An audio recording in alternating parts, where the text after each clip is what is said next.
Hello po, greetings mga kababayan. Ito po muli sa Tony Relly Wong ng Batas Pinoy. Harinawa sa mga oras nito, kayo ay nasa mabuting kalagayan. Ah, ang ating pong channel, isa pong Legal Aid Public Service Program inyong lingkod in collaboration with Integrated Bar of the Philippines, Manila Port Chapter. Alright. So ang ating pong pag-uusapan no, sa video po ito, sa episode nito, ay again, may kinalaman po sa tinatawag nating public or legal easement. No? Especially kung inyo pong lupa ay malapit po sa national highway, no? Tulad po ng sulat po sa atin ng ating taga-subaybay, no? Ay dapat po mag-ingat po tayo. Ibang-iba po dapat maging heads up tayo, no? So that alam ninyo kung ano yung repercussion, advantages at saka disadvantages, no? Pag tayo ay may lupa o biniling lupa, no? Na malapit po sa or mismong uh, ano lang, karatig lang niya yung highway. Ito po ay may kinalaman sa sulat po sa atin ng ating taga-subaybay, no? At may nabili siyang lupa, no? So, it turns out na yun nga, meron silang issue dito sa Department of Public Works and Highways, no? Hinggil po sa usaping legal or public easement. Bago tayo magpatuloy, no? Ay kung hindi pa kayo napag-subscribe, pwede po bang makahirit po sa inyo ng isang click po ng subscribe, share, and like buttons po. And of course, yung i-follow po ninyo no? Ang ating channel sa Facebook at dito din po sa YouTube. No? By just clicking the subscribe and follow if you are not yet a subscriber or a follower. And click po yung share and like buttons po so that we can further reach out no? Our kababayans, no? They could be your friends, your relatives, or your neighbors, no? Or just your acquaintances, no? Saan man sila o kayo naroroon, upang kayo din o sila ay meron pong mapupulot, no? Sa ating mga pinag-usapan, lalo na sa usaping legal na impormasyon at kaalaman. Sabi nga natin ay lamang na ang may alam sa batas. Okay, ang ating pong episode, no?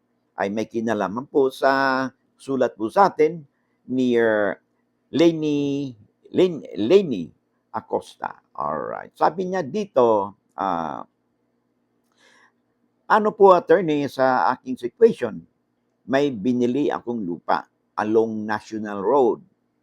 Mula po sa parapet 2 meters lang binigay na distance pero nung kumuha ako ng DPWH clearance, di ako binigyan kasi 3 meters po pala dapat ang distance. Nakiusap po ako sa pinagbilhan ko ng lupa na madagdagan siya ng 1 meter. Kasi sako pala ng DPWH ang meter kaso ayaw niya. Ano po ang dapat gawin? Well, una, sabi nga natin, caveat emptor. Anong ibig sabihin yan? Buyers beware. So pag tayo po bibili ng lupa, no, na palagi ting sinasabi ito, kasama po yan sa tinatawag nating due diligence. Okay? Iba yung pag-iingat, iba yung pag-research. So, ang tanong dyan is, under obligation ba yung si seller na magbigay pa sa inyo ng 1 meter na kakulangan kasi 2 meters lang yung may clearance po kayo sa Department of Public Works and Highways. O wala po siyang obligasyon, no? Base sa inyong kwento. Kasi sabi nga nila, what you see, what you get, no? Yun ang inyong as is, where is basis yan. No? Maliban na lang kung sa inyong deed of sale, specific yun na nakalagay na pag masakop ng right of way o legal easement ay bibigyan kayo ng karagdagang 1 meter or 2 meters, no? Or ibalik yung pera ninyo. So in the absence of that kind of arrangement ay hindi po natin mapipilit ang seller na pagbigyan pa kayo ng 1 meter. Kasi una tingnan natin, alam ba ninyo yung sinasabi nating legal or public easement is attached to the land. So attached po yan. So nakalilin po yan. So kahit na sino nagmamay-ari po niyan, ilang palipat-lipat na po na may-ari niyan, the lien or legal easement is attached to the land. So hindi pwedeng mabaliwala 'yan, no?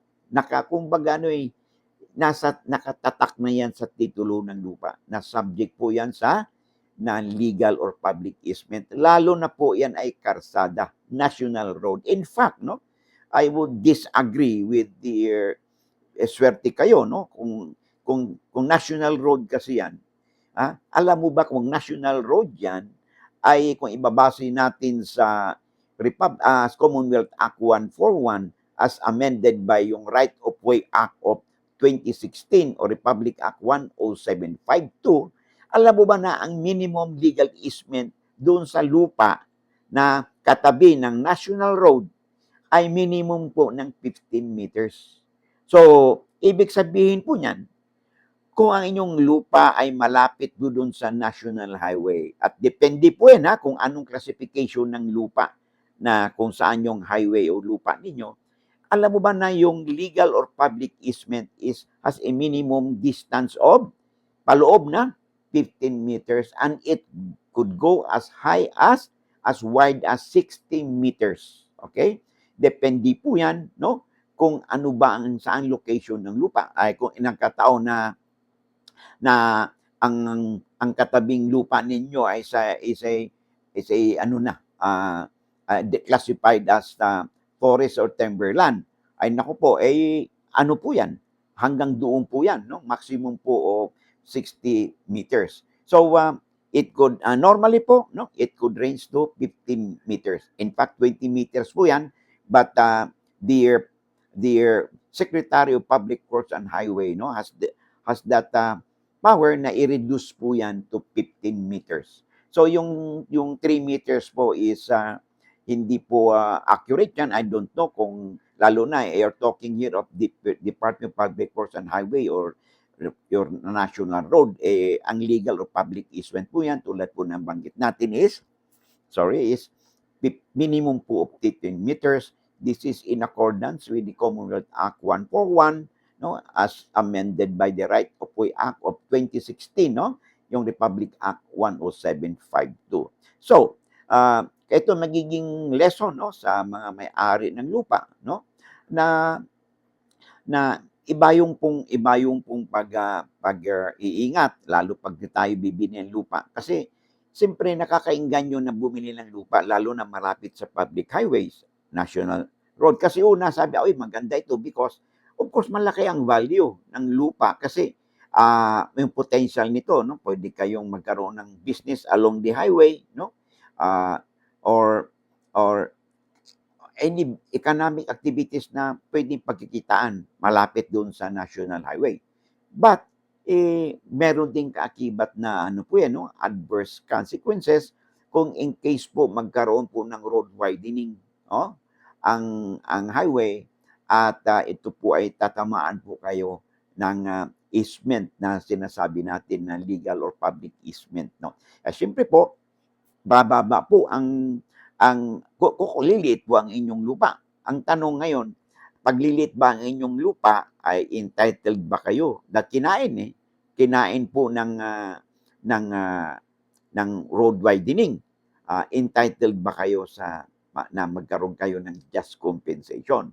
So yan po ang inyong alamin, no? Because you could be entitled to just compensation, no, or you could not. Okay? Kasi una po, pagbabasa natin ng sabi po ng ating saligang batas, no person shall be deprived of life, liberty, and property without due process of law. Okay? And no private lands can be used for public use or purpose without just compensation. Okay? So, ito pong usaping ito ay may kinalaman po sa tinatawag natin the power of eminent domain or expropriation ng Estado o ng gobyerno, no, na sa lupa na pagmamay-ari ng pribado pero gagamitin ito for public use and purpose. Now, this is as a rule, no, entitled sa just compensation yung private owner na matatamaan. Pero there is also a situation na maaari hindi po entitled yung lot owner na masasagasaan o entitled to just compensation. Lalo na kung ang origin po ng inyong lupa, no? Ang title po nito ay galing po sa pre-patent because pre-patent po is free, is granted po yan gratis ng ating gobyerno. Kaya pag ito ay kukunin ng pamahalaan for public use and purpose, you could not be entitled to just compensation.